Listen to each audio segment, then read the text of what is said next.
Hello everyone and welcome to the channel. My name is Matt and today I'm going to be showing you how to set up your own drive-in theater.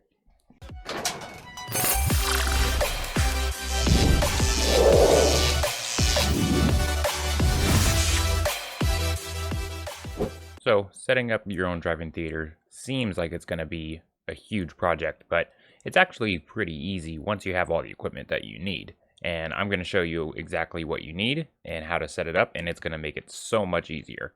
First, you're going to need a projector, and then of course you'll need a screen to project that image on. Next up, you'll need an FM transmitter. That way you can get the audio source output onto the car FM radio so people in the drive-in theater can actually listen to what you're playing. Then you're going to need a laptop or DVD player for whatever you're playing, depending on whether it's a movie, a TV show, a live event that you're trying to stream, or you just want to show something up on there for anyone to watch. Next up, you're going to need a spider box for your power, because a lot of this equipment is going to need its own independent power supply, and a spider box is perfect for that. Next up, if you're not just going to be playing the audio on the cars on their FM radios, you're also going to need a speaker system. So you'll need speakers, amplifiers, and a sound mixer. Next up, you're going to need power cables to power up all of your equipment.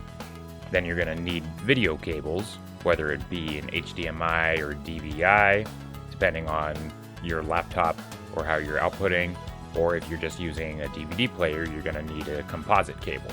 That's the yellow cable that you see on RCAs.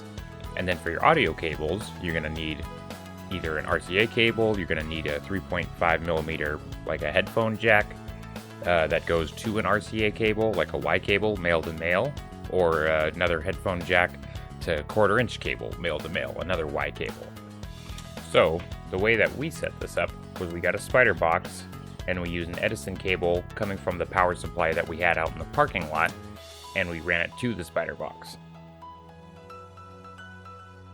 And then the spider box would then power up the projector screen and the inflator for it.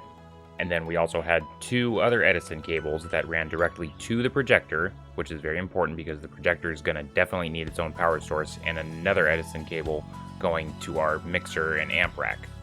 And now one of the trickiest parts of doing this is just finding out what kind of screen you need. It depends on what size your audience is going to be. So what we had was we actually had a full parking lot, so we got an industrial size projector screen, and it was inflatable, and it was a real pain in the butt to set up, but we eventually got a system down that we were able to do it every week, and it became pretty easy. But you might have a smaller one, depending on your audience, so just kind of look into that, and you're just going to have to plan ahead for that. So the way we set this up is we just came out a few hours before we would play our movie, and we'd set up the screen. It was really heavy, so it needed a few people. We attached some ropes to the side of it, and then kind of just evened it out as it inflated up, and you just kind of have to make sure it's nice and sturdy because something that big will fall over.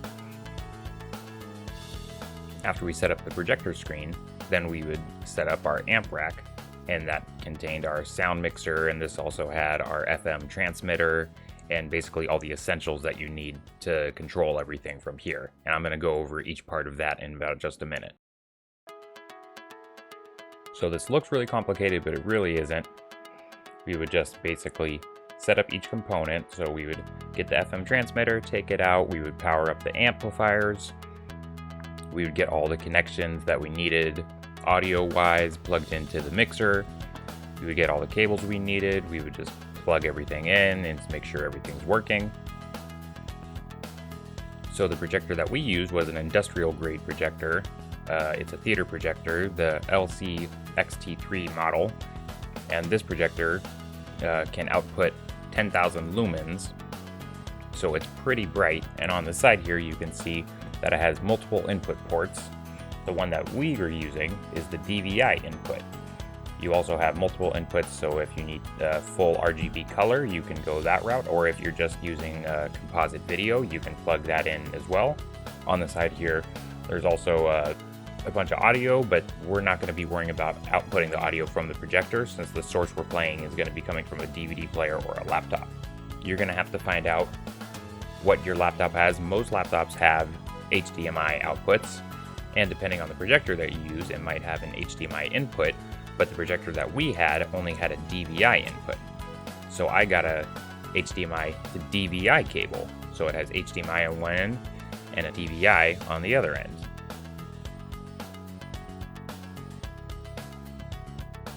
So you would just plug this into your laptop, and then the other end with the DVI end, you're going to plug that directly into the female DVI on the projector.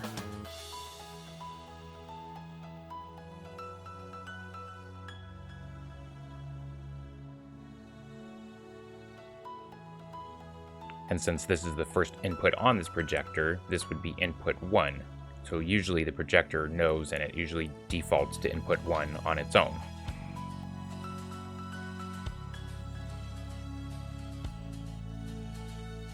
The FM transmitter is really simple to set up. You just need to find a FM station that's not really being used nearby, so there's not a strong signal that's going to screw it up, and it's got a pretty good range on it. So once you choose the station, you just wait for it to set up, and it will lock on its own, and make sure that it has a really long antenna because that gives it a decent range. So when setting up the transmitter, you're going to want to plug RCAs into the back of it because your sound is going to be going into the transmitter coming out of your soundboard or your mixer. So for this, we use RCA cables. That's your red and white cables. Those are going to come from the mixer, the output on the mixer, and it's going to go into the input into the back of the transmitter. For your audio, it's going to be really simple. You would just need to plug a headphone jack, right, a 3.5 millimeter, into your computer. So the sound is going to be coming out of your laptop into the 3.5 millimeter jack. And from that, I have this going into a Y cable. And on the other end of this Y cable were 2 1/4-inch male outputs.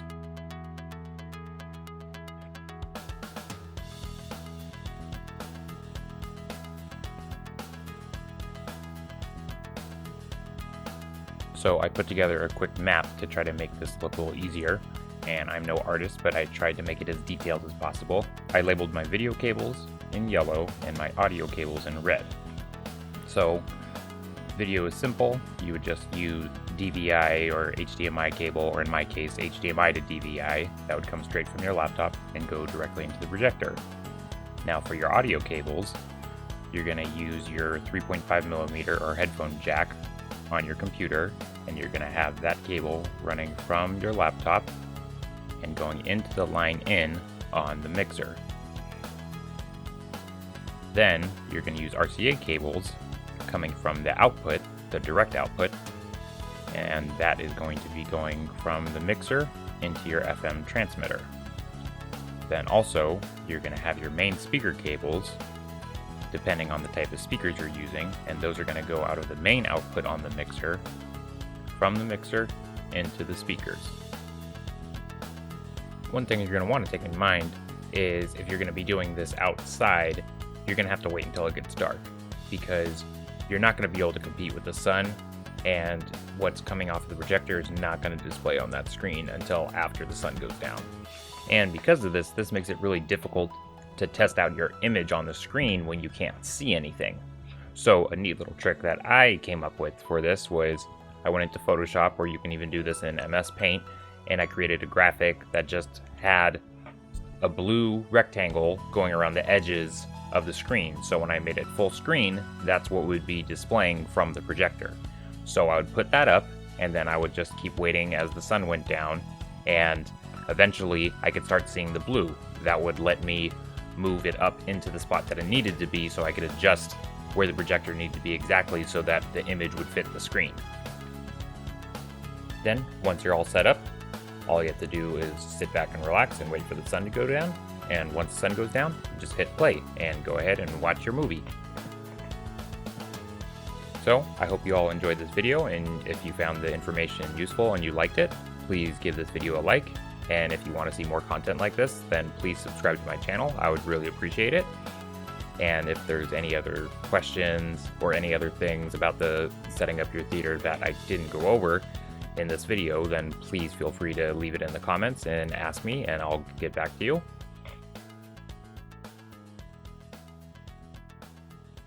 Anyways, everybody, thank you for watching, and until next time.